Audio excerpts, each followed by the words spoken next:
தமிழக மக்களுக்கு வணக்கம். தமிழ்நாட்டில் நடந்து கொண்டிருக்கின்ற இந்த திமுக ஆட்சியில் காமெடிகளுக்கு ஒரு முடிவே இல்லை அப்படின்ற அளவிற்கு தினம் ஒரு காமெடியை செய்து கொண்டிருக்கிறார் தலைமை ஜோக்கர் என்று அழைக்கப்பட வேண்டிய இந்த ஜோக்கர் ஸ்டாலின். இதில் முக்கியமாக பார்த்தீங்கன்னாக்க நேற்று ஒரு நிகழ்வு. இதை எல்லா பத்திரிகையிலையும் எல்லா மீடியாலையும் இதை நியூஸாக போட்டு ஃப்ளாஷ் நியூஸாக போட்டு என்ன அப்படின்னா, பழம்பெரும் நடிகை எம்என் ராஜம் அவர்களுடைய இல்லத்திற்கு நேரில் சென்றார் முதலமைச்சர். அப்போ உடனே அந்த பேட்டி கொடுக்குறாங்க. யார்? எம்என் ராஜம் பேட்டி கொடுக்குறாங்க. என்னென்னா, நான் சிஎம்மை பார்க்கணுன்னு நினச்சேன். நான் அங்கே தெரிவித்தேன், அவங்க அவங்க தரப்பில் இது மாதிரி அவரை நான் பார்க்கணுன்னு விரும்புகிறேன்னு. உடனே அவர் நேரம் வந்துட்டார். எப்படி? இதே முதலமைச்சர் இதே சென்னையில் இருக்கக்கூடிய ரிப்பன் பில்டிங், அந்த ரிப்பன் பில்டிங்க்கு எதிரே பல நாட்களாக அமர்ந்து போராடி கொண்டிருக்கிறார்கள் தூய்மை பணியாளர்கள். அவங்க எல்லோரும் அந்த கார்ப்பரேஷனில் அதெல்லாம் தனியார் மயப்படுத்த போகிறாங்க. தனியார் கான்ட்ராக்டர் விட்டு இவங்களுக்கான உத்தரவாதம் கிடையாது, இவங்களுக்கான வேலைக்கான உத்தரவாதம் கிடையாது, தங்களுடைய வாழ்வாதாரமே போய்விட்டது அப்படின்னு சொல்லி அவங்க எல்லாரும் போராட்டம் இருக்காங்க. அவங்கள சந்திப்பதற்கு மனம் இல்லை. ஏன் நேரே கூட சந்திக்க மறுக்கிறாங்க. பேட்டை ரவுடி மற்றதுக்கெல்லாம் வருவான், அவனும் போக மாட்டேங்கிறான். தூத்துக்குடி வரைக்கும் சென்ற முதலமைச்சர் கார் ஷோரூமில் போய் நிற்க தெரியுது. அங்கிருந்து அதே தூத்துக்குடியில் இருக்கக்கூடிய சமீபத்தில் கொலையான கவின், அந்த சாதி சம்பந்தப்பட்ட பிரச்சனையில், திருமணம் சம்பந்தப்பட்ட பிரச்சனையில் கொலையான அந்த கவின், அவனுடைய பெற்றோரும் தூத்துக்குடியில் தான் இருக்கிறார்கள். அவர்களை ஃபோனில் தொடர்பு கொண்டு பேசினார் ஸ்டாலின் அப்படின்னு செய்தி வருது. ஏன் அந்த தூத்துக்குடியில் இருக்கக்கூடிய அந்த பெற்றோரை சந்திக்க முடியாதா ஸ்டாலினால்? இது ஒரு முறை இருமுறையான விஷயம் கிடையாது. பல முறை இதுதான் நடந்து வந்திருக்கிறது. கள்ளக்குறிச்சியில் எடுத்து பாருங்கள். கள்ளக்குறிச்சியில் பல பேர் இறந்து போனாங்க, நம்ம எல்லோருக்குமே தெரியும். அதில் பெரும்பான்மையானவர்கள் யாருன்னு பார்த்தீங்கன்னாக்கா தலித் சமூகத்தைச் சேர்ந்தவர்கள். கள்ளச்சாராய மரணங்கள் முதலமைச்சர் அந்த பக்கம் எட்டியே பார்க்கல.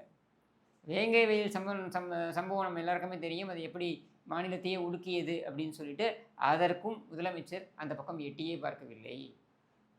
சரி, இதுக்கெல்லாம் சாதி ஒரு காரணம் என்று வைத்துக்கொண்டு முதலமைச்சர் வராமல் இருக்கிறாரா என்றால், நாளொரு மேனியும் பொழுதொரு வண்ணமும் சமூக நீதி அதை தூக்கி பிடிப்பது தாங்கள் தான், இது ஈவேரா மண்ணு என்றெல்லாம் இவர்கள் பேசிக்கொள்வதில் தம்பட்டம் அடித்துக் கொள்வதில் எந்த குறையும் வைத்துக் கொள்வதில்லை. முதலமைச்சருக்கு தன்னுடைய தந்தையுடைய அந்த கேடுகட்ட கருணாநிதியுடைய சிலையை திறப்பதற்கு ஊர் ஊராக போக முடிகிறது. முதலமைச்சருக்கு வாக்கிங் செல்லும் பொழுது பன்னீர்செல்வத்தை, வீட்டில் தேநீர் குடிக்கும் பொழுது பிரேமலதா, விஜயகாந்த் உட்பட தேமுதிக தலைவர்களை சந்திக்க முடிகிறது. முதலமைச்சருக்கு கம்யூனிஸ்ட் தலைவர்களை சந்திக்க முடிகிறது. கூடவே அந்த கூடவே சுத்திர செவ்வாழன்ற மாதிரி இருக்கக்கூடிய திருமாவளவனை சந்திக்க முடிகிறது. இதில் கூத்து காமெடி என்னென்னாக்கா, திருமாவளவனும் கம்யூனிஸ்ட் தலைவர்களும் முதலமைச்சரை சென்று சந்திக்கிறார்கள். சந்தித்து விட்டு வெளியே அவங்க பேட்டி கொடுக்குறாங்க. என்ன பேட்டி கொடுக்குறாங்கன்னா, தமிழகத்தில் அதிகரித்திருக்கின்ற இந்த சாதி படுகொலைகள், இந்த சாதி ஆணவ படுகொலைகள் என்று அறியப்படுகின்ற இந்த படுகொலைகள் சம்பவங்கள் அதிகமாகி இருக்கின்றன. இது குறித்து எங்களுடைய ஆதங்கத்தை முதலமைச்சரிடம் தெரிவிப்பதற்காகத்தான் நாங்கள் சென்று அவரை சந்தித்தோம் அப்படின்னு பதிவு பண்ணுறாங்க. சரியா? அதுவே தோழமை நொட்டுதல், அதாவது மயிலிறகால் வருடுவது போல இவர்கள் போய் சொல்லிவிட்டு வந்திருக்கிறார்கள். அதை கூட ஆமோதிக்க மறுக்கிறார் இந்த முதலமைச்சர். முதலமைச்சரோட ட்வீட்டில் என்ன சொல்கிறாரு? அவர்கள் என்னை நலம் விசாரிக்க வந்தார்கள். இதை விட யாராவது அவமானப்படுத்த முடியுமா? இப்படியெல்லாம் தமிழகத்தில் இருக்கக்கூடிய தலையாய பிரச்சனைகளிலிருந்து தள்ளி இருக்கக்கூடிய முதலமைச்சர் இதுவரையில் தெளிவான ஒரு விளக்கத்தை, ஏன் இந்த மாதிரியான சம்பவங்கள் தொடர்ந்து அதிகரித்து கொண்டே வருகிறது என்பதற்கு நியாயமான ஒரு விளக்கத்தை கொடுக்க முடியாத ஒரு முதலமைச்சர், கூட ஒரு துணை பொம்மை, அப்பனும் மகனும் எங்கேயும் போகிறது கிடையாது. இங்கே உட்காந்துக்கிட்டு இங்கே ரவுண்ட் அடிக்கிறது. அதுவும் ஏதாவது இவங்களுடைய கட்சியுடைய நிகழ்ச்சிகள் என்றால் செல்ல வேண்டியது, அல்லது அப்பன் புகழை மகன் பாடுவதற்கும் மகன் புகழை அப்பன் பாடுவதற்கும், ரெண்டு பேரும் சேர்ந்து அந்த திருட்டுறையில் தைரவட தாத்தாவுடைய புகழை பாடுவதற்கும் இவர்கள் நிகழ்ச்சிகளுக்கு செல்வது, இது மட்டுமே வழக்கமாக கொண்டிருக்கிறார்கள். சரி, ஓகே. எம்என் ராஜம் அவங்க ஸ்டாலின் காலத்து நடிகை அப்படின்னு இருந்திருக்கலாம். நீங்கள் பார்த்தீங்கன்னா இதில் வரும், இந்த படத்தில் சூர்யாவோட ஒரு படத்தில் வரும், அபிநய சரஸ்வதி சரோஜாதேவி பயன்படுத்திய சோப்பு டப்பா அப்படின்ட்டு, அந்த மாதிரி இவரும் திரையில் பார்த்த ஒரு நடிகை அப்படின்ற நிலையில் ஒரு ஃபேனாக இருந்திருக்கலாம். அதனால் ஒரு ஃபேன் பாய் மொமெண்ட்டாக அவரை சென்று அவருடைய இல்லத்தில் சென்று சந்தித்திருக்கலாம். இதெல்லாம் அவங்களுடைய தனிப்பட்ட விஷயங்கள். ஆனால் இதை நீங்கள் பெரிதுபடுத்தி இதை ஏதோ பெரிய பப்ளிசிட்டி ஸ்டண்ட் மாதிரியும் பெரிய சாதனை மாதிரியும் நீங்கள் கொண்டு வந்து தலைப்புச் செய்தியாக போடுகிறீர்கள் என்றால் வேற என்ன எடுத்துக்க முடியும்? இங்கே நிர்வாகம் மொத்தமாக ஸ்தம்பித்து போயிருக்கிறது அப்படின்ற குற்றச்சாட்டை தொடர்ந்து வச்சுக்கிட்டு இருக்கோம். அதுக்கு வேற வேற மாதிரி டிசைனாக புழுகுறாங்க. ஒரு நாள் வராங்க 11% வளர்ச்சிங்கிறாங்க, இன்னொரு நாள் வரான் 8% வளர்ச்சிங்கிறான், இன்னொரு நாள் வரான் 6% வளர்ச்சி, அதை மாற்றி நாங்கள் சொல்லியிருக்கிறோம் அப்படின்றான். ஒரு நாள் 11%, ஒரு நாள் 8%, ஒரு நாள் 6%. இருப்பதிலேயே வளர்ச்சி அடைந்திருக்கின்ற மாநிலமாக தமிழ்நாடு தான் இருக்குதுன்றான். இங்கே ஆயிரக்கணக்கான தூய்மை பணியாளர்கள் ரோட்டில் உட்காந்துருக்கான். சாலை பணியாளர்கள் போராடுவோம்னு எச்சரிக்கை கொடுக்குறான். ஆசிரியர்கள் போராடுவோம்னு எச்சரிக்கை கொடுக்குறார்கள். எங்களை ஏமாற்றி விட்டீர்கள் அப்படின்றத பட்டவர்த்தனமாக போட்டு உடைக்கிறாங்க. அதையெல்லாம் கவனிப்பதற்கு இந்த முதலமைச்சர்கிட்டையும் அக்கறை இல்லை, திறமையும் கிடையாது.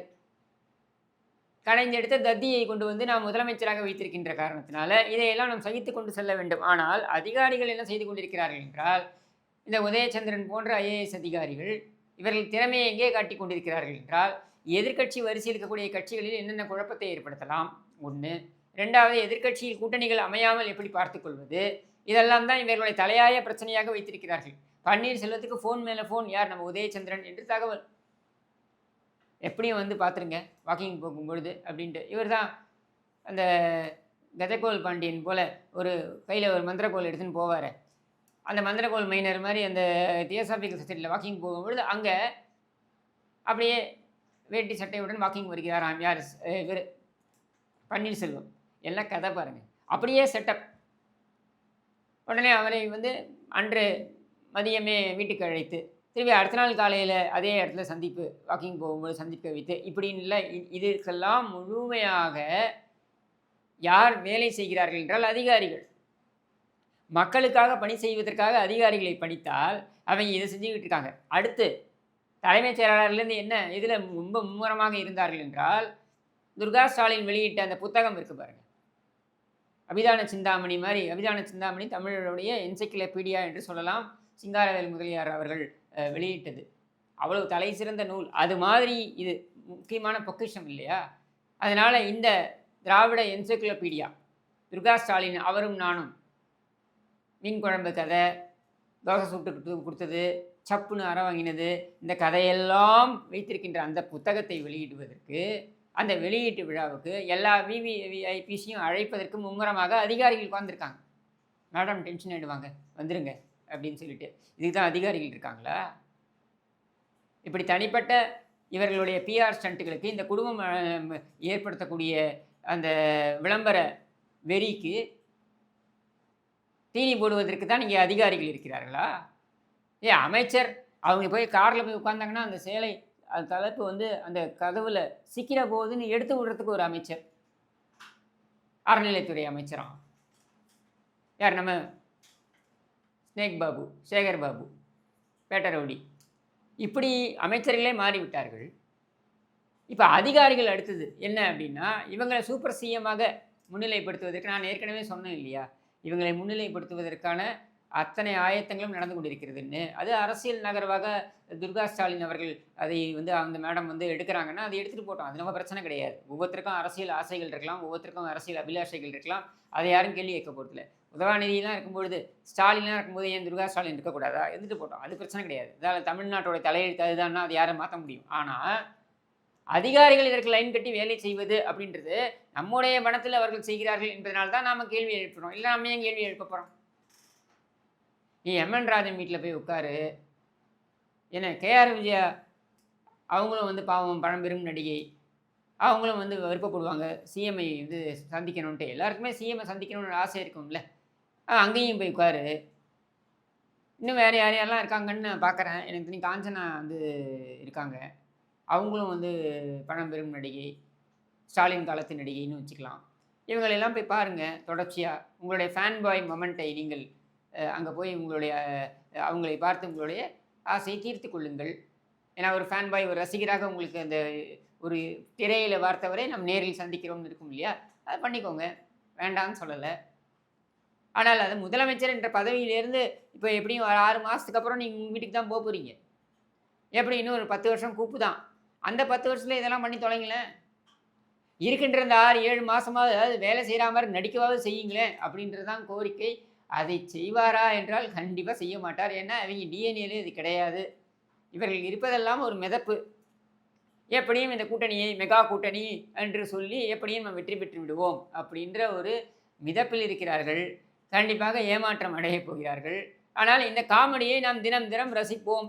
இதையெல்லாம் மக்கள் முன்னிலையில் கொண்டு வந்து இவரைத்தான் நீங்கள் அமர்த்தி அழகு பார்த்து கொண்டிருக்கிறீர்கள் அப்படின்றதை நீங்கள் பார்த்து தெரிந்து கொள்ளுங்கள் என்று கூறி விடைபெறுகிறேன். நன்றி, வணக்கம்.